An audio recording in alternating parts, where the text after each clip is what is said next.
दूर किसी जंगल में टुनटुनी चिड़िया अपनी बेटी के साथ रहा करती थी।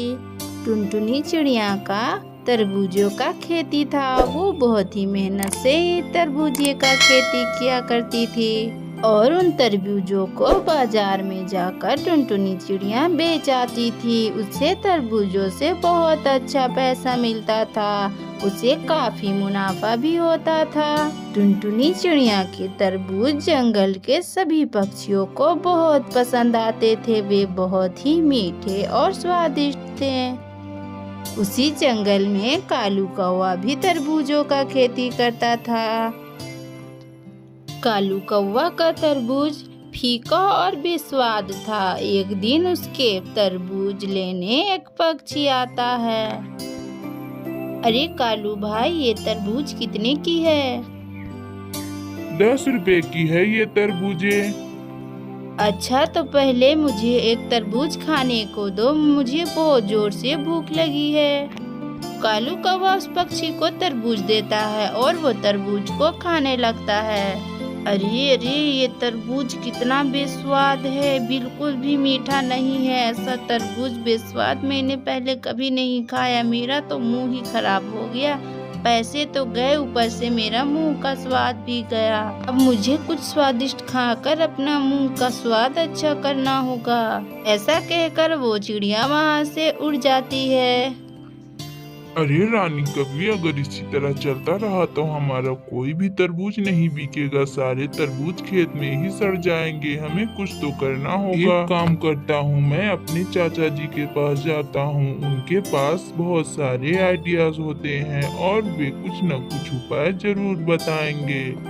ऐसा कहकर कालू कौवा अपने चाचा जी के पास जाता है और उन्हें सारी बात बताने लगता है। अरे कालू, तुम घबराओ नहीं, तुम्हारे लिए मेरे पास एक उपाय है। मेरे पास एक केमिकल है जिसे तुम अपने तरबूजों में डालोगे तो वो बहुत ही मीठे और स्वादिष्ट हो जाएंगे। क्या सच में चाचा जी मेरे तरबूज मीठे और स्वादिष्ट हो जाएंगे? तो जल्दी से वो केमिकल मुझे दे दो। मैं अपने तरबूजों में जाकर वो सारा केमिकल डाल दूंगा। फिर चाचा जी कालू कौवे को केमिकल देते हैं। केमिकल लेकर कालू कौवा अपने खेतों पर आ जाता है और कालू कौवा रानी कवि दोनों मिलकर सारे तरबूजों में केमिकल डालने लगते हैं। अगले दिन कालू कौवा अपने सारे तरबूजों को लेकर बाजार में बेचने चला जाता है। उसके तरबूज को खरीदने एक पक्षी आता है। अरे कालू भाई, तरबूज देना।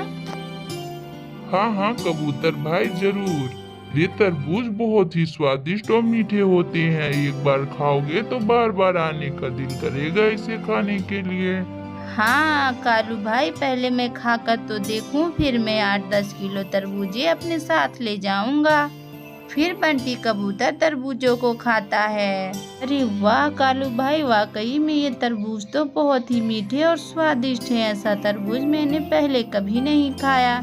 एक काम करो, आप मुझे 5 केजी तरबूजे दे दो। बंटी कबूतर पैसे देकर तरबूज को लेकर अपने घर आ जाता है। जैसे ही वे घर पहुंचता है, उसके पेटों में बहुत जोरों से दर्द होने लगता है। फिर वे डॉक्टर के पास जाता है।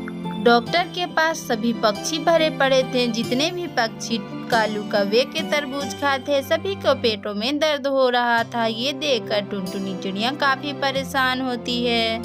सभी पक्षी को समझ आ जाता है कि कालू कौवे ने तरबूजों में कुछ केमिकल मिलाया है। उन सभी पक्षियों को कालू कौवे पे बहुत गुस्सा आता है। सभी डिस्चार्ज लेकर कालू कौवे के पास जाते हैं और सभी पक्षी मिलकर उसकी बहुत पिटाई करते हैं। मुझे माफ कर दो पक्षियों, मुझसे बहुत बड़ा गलती हो गया। मैं अब से ऐसा कभी नहीं करूंगा। मैं पैसों के लालच में अपनी तरबूजों में केमिकल डाल दिया था, लेकिन मुझे सबक मिल गया। मैं आगे से ऐसा बिल्कुल नहीं करूंगा।